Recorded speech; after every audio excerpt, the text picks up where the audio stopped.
आज हम लोग क्या करने वाले हैं, आज बेसिकली हम लोग केमिकल काइनेटिक्स पढ़ने वाले हैं।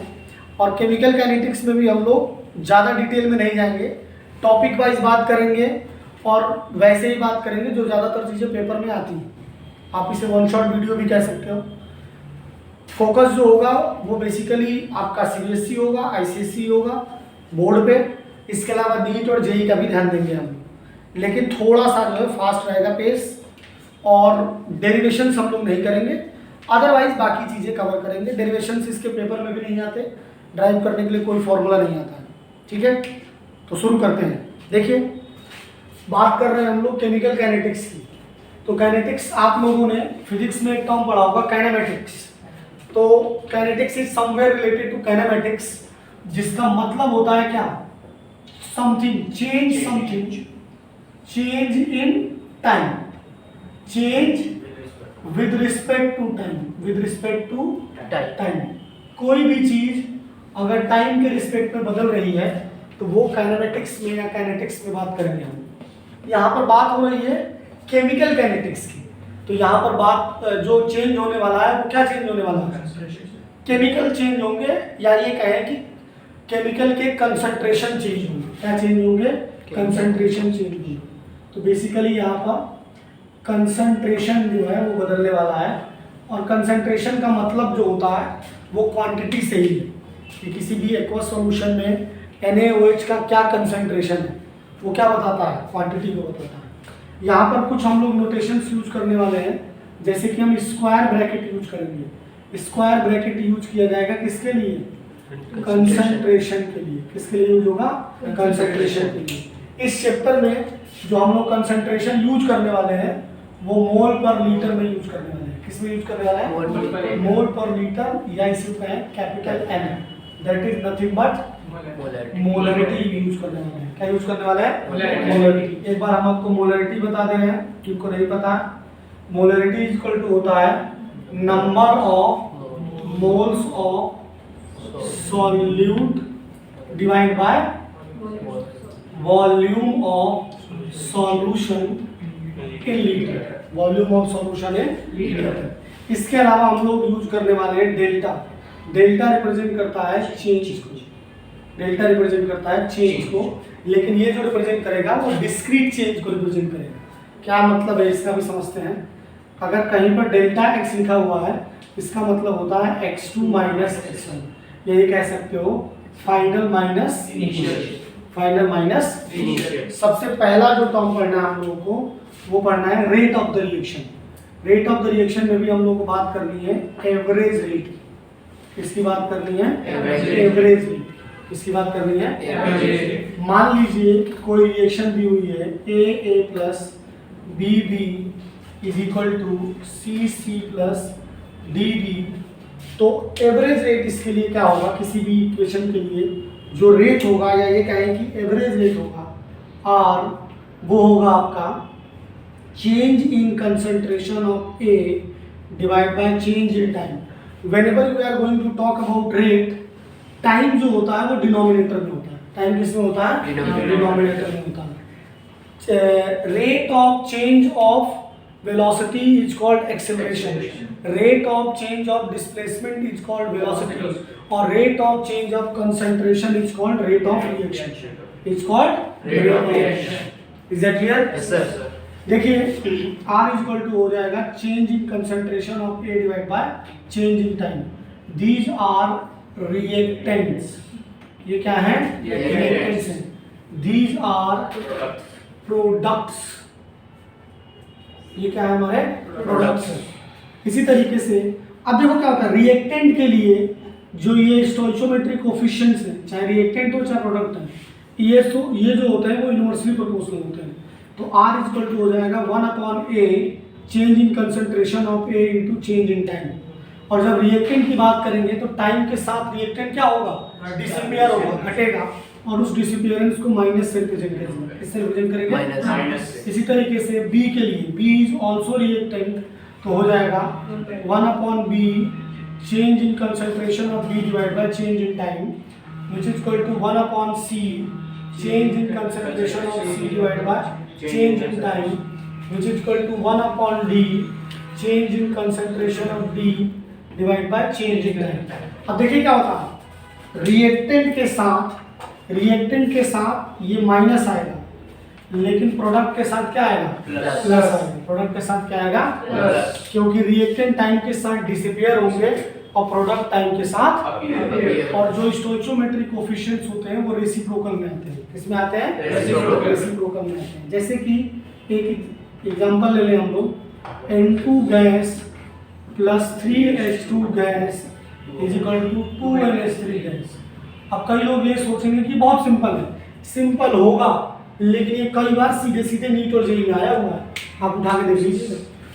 तो यहाँ पर इसके लिए R क्या होगा, माइनस का change in concentration of N2 divide by change in time, minus का 1/3, यहाँ पर 1 था तो इसलिए यहाँ कुछ नहीं आया, यहाँ 1/3 change in concentration of H2 divide by change in time which is equal to 1/T change in concentration of NH3 divide by change in time.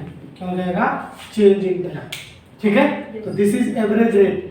Discrete की बात इसलिए कर रहे हैं, डेल्टा इसलिए लगा है क्योंकि वैल्यू में एक पर्टिकुलर टाइम पे वैल्यू कुछ और होगी और दूसरे पर्टिकुलर टाइम पे कुछ और होगी। इंस्टेंट बात नहीं कर रहे हैं, that's why we are using delta. अगर हम इंस्टेंटेनियस रेट की बात करेंगे, that delta will replace by d, that delta will replace by d. देखिए, अगर जैसे इस क्वेश्चन की हम लोग बात करते हैं, तो ये क्वेश्चन आपके पेपर में नीट में अभी हाल फिलहाल ही आया हुआ था। अगर आपने ध्यान दिया हो, अगर आपको प्रीवियस क्वेश्चन के बारे में पता होगा तो ये बात पता चलेगी।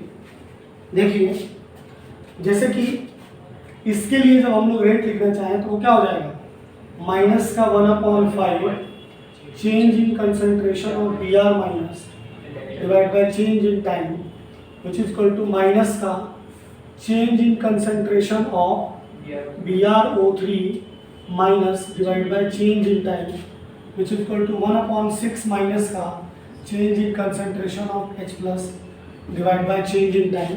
क्योंकि ये सारे के सारे क्या हैं, रिएक्टेंट है। अगर यही बात प्रोडक्ट के लिखे तो प्लस का 1/3 change in concentration of Br2 divide by change in time plus का 1/3 change in concentration of H2 divide by change in time. Is that clear? ये सबसे बड़ा क्वेश्चन है जो कि आपके पेपर में पूछा गया है और डिक्टो यही आएगा, सबसे ज़्यादा यही दोनों पूछे गए। अब देखिए, अगर इसका ग्राफिकल रिप्रेजेंटेशन हम लोग समझें, अगर हम लोग एवरेज रेट का ग्राफिकल रिप्रेजेंटेशन समझें, तो अगर time versus concentration of reactant, इसको हम लोग कैसे रिप्रेजेंट करेंगे, R से, और T में ग्राफ बनाते हैं। तो जब रिएक्शन की शुरुआत करेंगे T = 0 पे कुछ ना कुछ तो रिएक्टेंट होगा, और रिएक्टेंट जब कुछ ना कुछ होगा तो धीरे धीरे वो क्या होगा, डिसअपीयर होगा, लाइक दिस डिसअपीयर होगा। अब अगर हम लोग किसी दो टाइम इंटरवल में अपने रेट को देख लें, this is T1 and this is T2। अगर T1 टाइम पे हमारा रेट क्या है, R1 है, और T2 टाइम पे हमारा रेट क्या है, R2 है। हमारा रेट क्या है, R2 है। तो अगर आपको मैथमेटिक्स में स्ट्रेट लाइन पता होगी तो स्लोप का फॉर्मूला होता है y2 minus y1 divide by x2 minus x2। y axis पे जो क्वांटिटी दी हुई है इसका स्लोप क्या हो जाएगा, इस ग्राफ का स्लोप हो जाएगा that is R2 minus R1, क्योंकि y एक्सिस पे क्या है यहाँ पर concentration, divide by T2 minus T2, क्योंकि x एक्सिस पे क्या है, टाइम। x एक्सिस पे क्या दे रखा, टाइम दे रखा। Is it clear? इस केस में आप देखोगे कि R1 बड़ा है R2 से, और R1 अगर बड़ा है R2 से और हम लोग छोटी वैल्यू से बड़ी वैल्यू को माइनस कर रहे हैं, that's why we are getting here minus, that's why we are getting here minus. और जिस तरीके से डिस्प्लेसमेंट वर्सेस, अगर आपको याद हो, डिस्प्लेसमेंट वर्सेस टाइम का जो ग्राफ होता है उसका स्लोप हमें क्या देता है, वेलोसिटी देता है। इसी तरीके से अगर हम लोग बात करें वेलोसिटी वर्सेस टाइम का जो ग्राफ होता है उसका स्लोप हमें क्या देता है, एक्सेलरेशन देता है। उसी तरीके से कंसंट्रेशन वर्सेस टाइम का जो स्लोप होता है वो रेट ऑफ द रिएक्शन देता है। क्या देता है? Rate of Rate of variation variation। इसी तरीके से अगर हम लोग मान लीजिए यहीं पर अगर कंसंट्रेशन ऑफ प्रोडक्ट,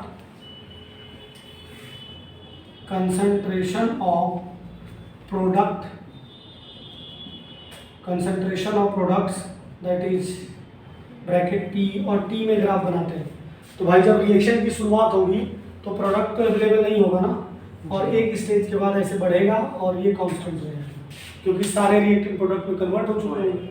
अब अगर इसको भी हम 2 टाइम इंटरवल में, हम 2 टाइम इंटरवल पे इसलिए बात कर रहे हैं T1 T2 क्योंकि हम लोग बात कर रहे हैं डिस्क्रीट की, एवरेज की। एवरेज में हमें अलग अलग देखना पड़ता है। मान लीजिए T1 टाइम पर प्रोडक्ट का कंसंट्रेशन P1 है और T2 टाइम पर प्रोडक्ट का कंसंट्रेशन क्या है? P2 है। प्रोडक्ट का कंसंट्रेशन क्या है? P2 है। तो अगर इसके लिए भी हम स्लोप लिखना चाहें तो वो हो जाएगा that is P2 minus P1 divide by T2 minus T1। It is just like y2 minus y1 divide by x2 minus x1। और यहाँ पता है कि P2 बड़ा है P1 से, यहाँ पर P2 बड़ा है P1 से, इसलिए ये वाली जो वैल्यू आती है वो क्या आती है? पॉजिटिव आती है। और ये क्या रहेगा? Rate of the reaction. ये कहलाएगी रेट ऑफ द रिएक्शन, क्योंकि कंसंट्रेशन और टाइम का जो ग्राफ होता है उसका स्लोप हमें क्या देता है? कंसंट्रेशन देता है, उसका sorry rate of the reaction देता है। क्या देता है? रेट ऑफ द रिएक्शन देता है। Is that clear? तो समटाइम्स जो है ग्राफिकल रिप्रेजेंटेशन में भी सवाल आता है, ठीक है?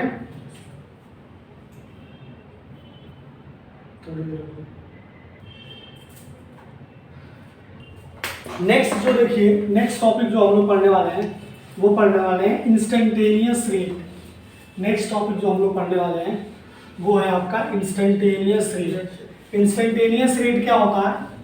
इंस्टेंटेनियस रेट का मतलब होता है, देखिए ध्यान से, instantaneous rate is a pure application of differentiation.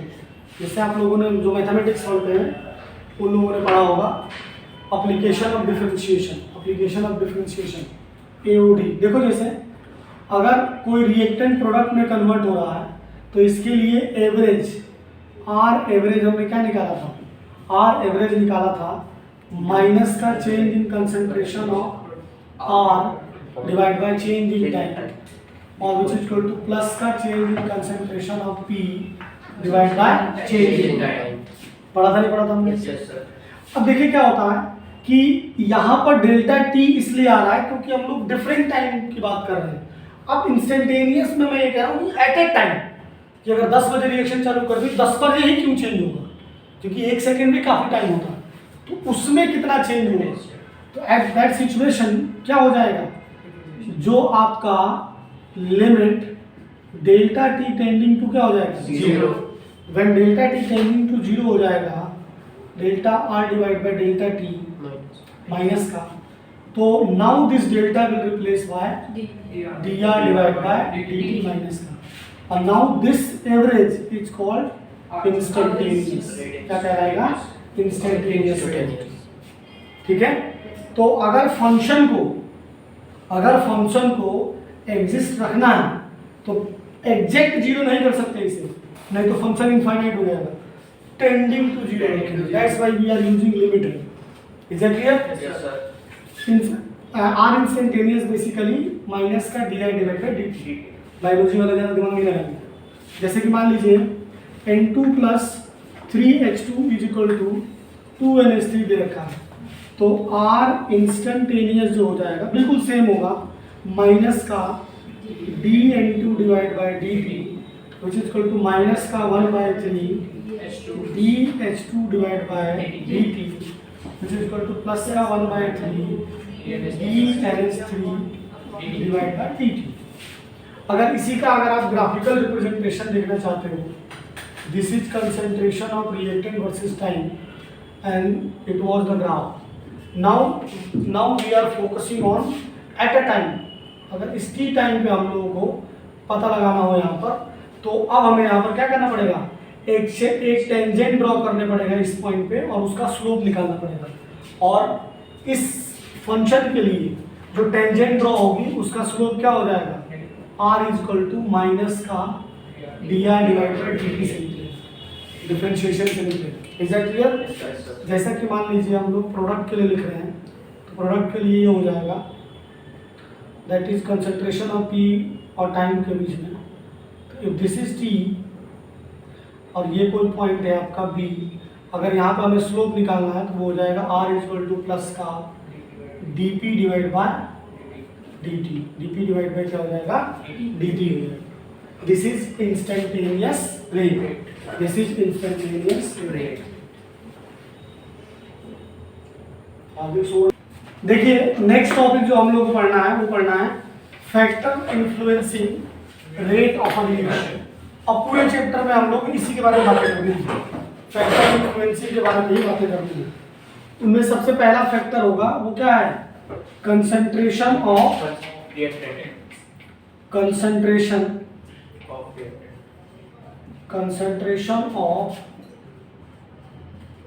Reactants और प्रेशर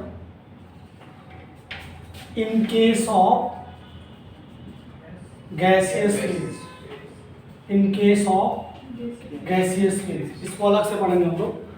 दूसरी बात होगी आपकी टेम्परेचर, दूसरी बात होगी टेम्परेचर, तीसरी बात होगी कैटलिस्ट और चौथी बात होगी सरफेस एरिया, जिसकी बात हम लोग करेंगे। इस पे क्वेश्चन नहीं आता है, सरफेस एरिया।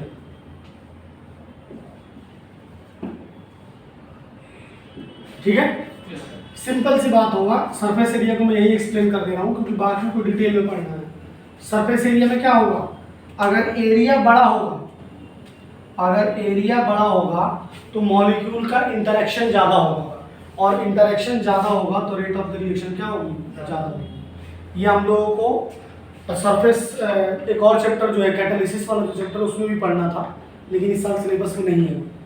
ठीक है, अब जो सबसे इम्पोर्टेंट यहाँ पर हम लोग को पढ़ना है that is concentration of the reactant, और उसमें हम लोगों को एक टर्म पढ़ना है और that is rate law, that is rate law. और रेट लॉ पढ़ना हम लोगों को, देखिए जैसे मान लीजिए कि कोई इक्वेशन दे रखा है A B B equal to C C plus D D, C C plus D D. तो अकॉर्डिंग टू रेट लॉ,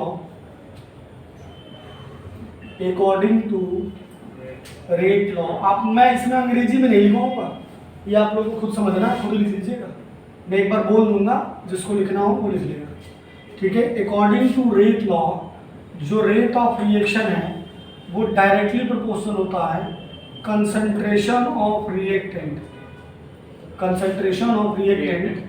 की पावर ये स्टोइचोमेट्रिक कोफिशिएंट नहीं आता, कुछ एक्स आएगा जो हम लोग एक्सपेरिमेंट से निकालेंगे।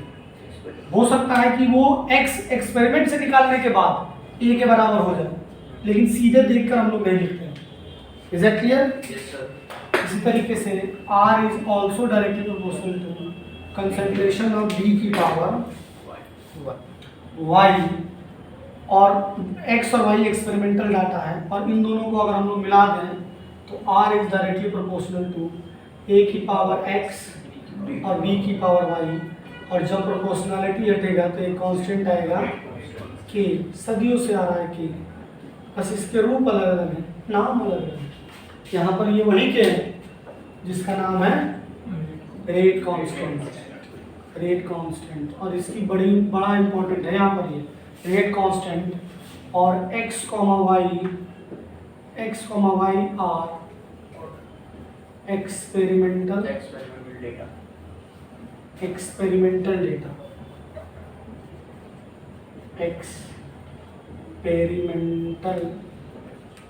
डाटा। तो अगर x और y एक्सपेरिमेंटल डाटा है तो जो रेट, इसे हम लोग बोलते हैं रेट एक्सप्रेशन।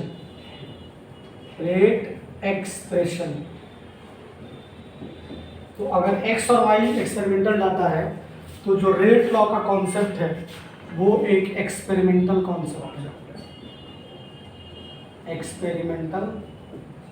कॉन्सेप्ट है, हम लोग केवल देखकर रेट लॉ नहीं बता सकते, एक्सपेरिमेंट्स करेंगे और उस एक्सपेरिमेंट से x और y को निकालेंगे और फिर हम रेट लॉ को बताएंगे। Is that clear?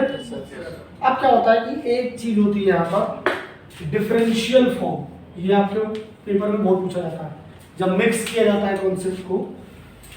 तो जैसे कि मान लीजिए कि ये रिएक्टेंट है और ये प्रोडक्ट है, तो हम लोग R को क्या लिख सकते हैं, R को हम लोग लिख सकते हैं माइनस का dr डिवाइड बाई dt, लिख सकते हैं। अगर मैं इस पूरे को रिएक्टेंट मान लेता हूँ और इस पूरे को प्रोडक्ट मान लेता हूँ, तो you can also write like plus का dp डिवाइड बाई dt, और which further is equal to क्या है, k a की पावर x और b की पावर y, a की पावर x और b की power y। You can also take here minus का a dA divide by dt, वो भी सही है।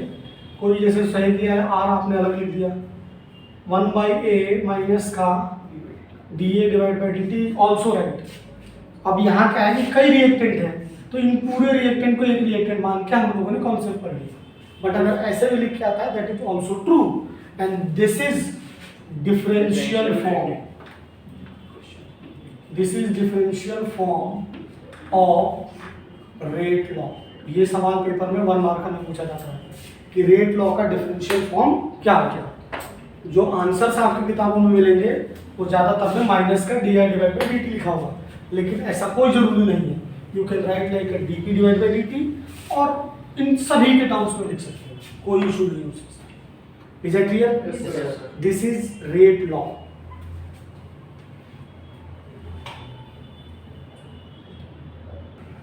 देखिए, तो ये हो गया आपका रेट एक्सप्रेशन। नेक्स्ट जो टॉपिक हम लोगों को पढ़ना है वो क्या पढ़ना है, रेट कांस्टेंट, क्योंकि यहाँ पर रेट कांस्टेंट काफी इंपॉर्टेंट है। सॉरी, रेट कांस्टेंट से पहले हम लोग को पढ़ना पड़ेगा order of the reaction, order of the reaction, order of the reaction. देखिए ध्यान से, जैसे अब इसके जैसे मान लो आपको डेफिनेशन लिखने के लिए आएगा, तो आप इसको इसी को इंग्लिश में लिख दीजिए। तो वो जो लोग बोर्ड के लिए तैयारी कर रहे हैं वो लोग जो है खुद से लिख लें, क्योंकि उसको लिखने में फिर काफ़ी समय बर्बाद हो जाएगा। अगर मैं ऑर्डर ऑफ द रिएक्शन की बात करता हूँ तो देखिए ध्यान से, जैसे मान लीजिए कि कोई रिएक्शन है A B B is equal to products. अब यहाँ पर अगर हम लोग रेट लॉ लगा देते हैं, अगर रेट लॉ लगा दें तो आर इज इक्वल टू क्या हो जाएगा, कि कंसंट्रेशन ऑफ ए की power x and concentration of b की power y, concentration of b की पावर वाई। तो इन रेट एक्सप्रेशन, किसी भी रेट एक्सप्रेशन में जो ये कंसंट्रेशंस है, इन कंसंट्रेशंस के पावर को अगर हम लोग ऐड कर देते हैं, वही हो जाएगा हमारा क्या, ऑर्डर ऑफ द रिएक्शन। तो ऑर्डर ऑफ द रिएक्शन हो जाएगा आपका x प्लस वाई। क्या हो जाएगा, x plus Y. x plus Y जो है वो पूरे रिएक्शन का ऑर्डर है, लेकिन अगर हम x की बात करें तो x is the order with respect to a, y is the order with respect to b, y is the order with respect to b। Order, अब सिंस रेट लॉ एक एक्सपेरिमेंटल कॉन्सेप्ट है, तो order of the reaction भी क्या है, एक experimental concept है।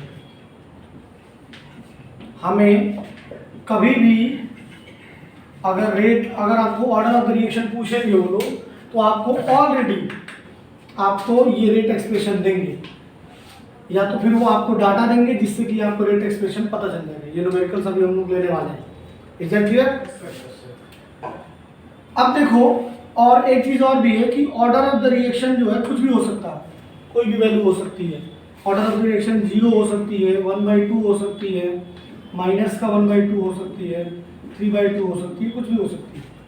ठीक है, अब ध्यान दीजिए, एक और इम्पॉर्टेंट टॉपिक है यहाँ पर, और वो है आपका that is rate constant. Rate constant, rate constant is what, k. Rate constant is k. देखो फिर से, रेट लॉ के अंदर अगर a plus b is equal to products हैं, तो R इक्वल टू हो जाएगा K A की पावर X और B की power Y। This is rate law. यहाँ से अगर हम K निकालें तो K क्या हो जाएगा, R A की पावर X और B की power Y। Is that clear? अगर हम क्या करें, कंसंट्रेशन ऑफ A और कंसंट्रेशन ऑफ B को इक्वल ले लेते हैं, तो इक्वल ले लें और 1 ले लें, 1 मोल पर लीटर ले लें, तो आपका K इक्वल टू क्या हो जाएगा, R हो जाएगा। K इक्वल टू क्या हो जाएगा, R। लेकिन अगर पेपर पे फोकस करें तो पेपर में इसकी डेफिनेशन नहीं पूछी जाती, इसके यूनिट पे सवाल आता है। तो अगर हमें यूनिट निकालना है तो हम क्या करें, हम लोग A इक्वल टू B ले लें लेकिन 1 नहीं लें, क्योंकि अगर कोई क्वांटिटी मल्टीप्लाई है तो फिर, और इन दोनों का क्या है, अब ये भी देखो इन दोनों का यूनिट क्या है, सेम है। तो R इक्वल टू हो जाएगा, K इक्वल टू हो जाएगा R A की पावर X प्लस Y, ये आ जाएगा। अब अगर हम लोग इसी के अंदर, इसके अंदर ये लिखते हैं केस 1 में कि अगर x प्लस वाई 0 हो, इसका मतलब हुआ कि 0 ऑर्डर की अगर रिएक्शन ले रहे हैं, 0 ऑर्डर की रिएक्शन ले रहे हैं, तो R equal to K equal to क्या हो जाएगा, R। K इक्वल टू क्या हो जाएगा, R, क्योंकि A की पावर 0 हो जाएगा, समथिंग की पावर 0 क्या होता है, 1 होता है। यानी जो R की यूनिट होगी वही हमारी K की यूनिट होगी, और that is mole litre inverse second. ठीक है, ये भी हम पीछे भूल गए बताना। अगर आप किसी रेट की यूनिट निकालना चाहते हो तो R इक्वल टू क्या होता है, minus concentration of, change in concentration of R divide bye T, और कंसंट्रेशन की यूनिट होती है मोल लीटर इनवर्स और डिवाइड बाय सेकेंड इनवर्स। तो रेट की यूनिट हो जाएगी मोल लीटर इनवर्स सेकेंड इनवर्स, या ये कहें कि मोल लीटर इनवर्स को हम लोग कैपिटल एम में लिख सकते हैं। Capital M is molarity, capital M is molarity. तो 0 ऑर्डर रिएक्शन के लिए जो रेट कांस्टेंट है उसकी यूनिट हो जाएगी मोल लीटर इनवर्स सेकेंड इनवर्स, या आप मोल लीटर इनवर्स को कैपिटल एम सेकेंड इनवर्स भी कह सकते हो। अब इसी तरीके से अगर हम लोग x plus Y is equal to ले लेते हैं क्या, 1, that is first order reaction, that is first order reaction. तो आपका K इक्वल टू क्या हो जाएगा, R, और कंसंट्रेशन ऑफ A की पावर 1। अब R की यूनिट होती है मोल लीटर इनवर्स सेकेंड इनवर्स, और कंसंट्रेशन की यूनिट होती है मोल लीटर इनवर्स। मोल लीटर इनवर्स से मोल लीटर इनवर्स कैंसिल हो गया, तो K की यूनिट क्या हो जाएगी, सेकेंड इनवर्स। K की यूनिट क्या हो जाएगी, सेकेंड इनवर्स। बहुत इंपॉर्टेंट है, याद रखना जी फर्स्ट ऑर्डर के लिए। अगर मैं सेकेंड ऑर्डर की बात करता हूँ, x plus Y equal to अगर मैं 2 कर लेता हूँ, 2 का मतलब सेकेंड ऑर्डर, तो सेकेंड ऑर्डर में क्या हो जाएगा आपका K equal to R A की power 2, that is mole litre inverse second inverse divide by mole litre inverse की पावर 2। इससे ये पावर कैंसिल हो जाएगी, तो जब मोल ऊपर जाएगा तो मोल इनवर्स में कन्वर्ट हो जाएगा, that is mole inverse litre second inverse.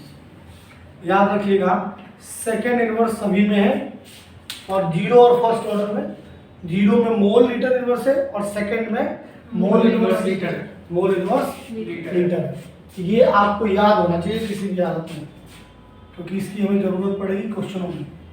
सीधे सीधे अगर हमें K की वैल्यू दिया होगा और आपसे वो पूछेंगे, K की वैल्यू दिया होगा और वो आपसे पूछेंगे कि ये बताओ कि यूनिट ऑफ द क्या बोलते हैं, किस ऑर्डर की रिएक्शन, वो किस ऑर्डर की रिएक्शन। अब जैसे कि अगर हम लोग इसे nth ऑर्डर में लेके चले गए, अगर हम लोग nth ऑर्डर के लिए बात करें, जैसे मान लीजिए x प्लस वाई की वैल्यू क्या आ गई, n आ गई, nth ऑर्डर की बात कर रहे हैं हम लोग,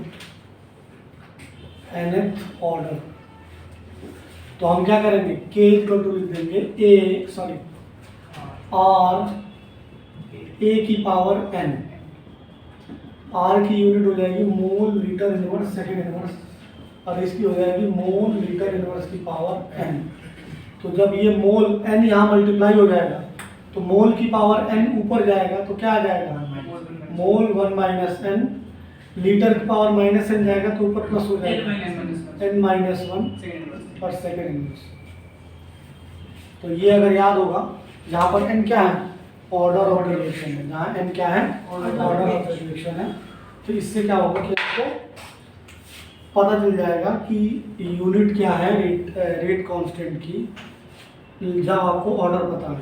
तो अगर मैं एक समराइज करूँ तो ऑर्डर और यूनिट ऑफ के, तो अगर मैं 0, 1, 2 और n, 0 ऑर्डर की है मोल लीटर फर्स्ट ऑर्डर की है सेकंड ऑर्डर की है मोल लीटर सेकंड इनवर्स, और n की क्या है mole minus n litre n minus one और सेकंड, और क्या हो जाएगा सेकंड। इसमें सीधे सीधे क्वेश्चन आते हैं।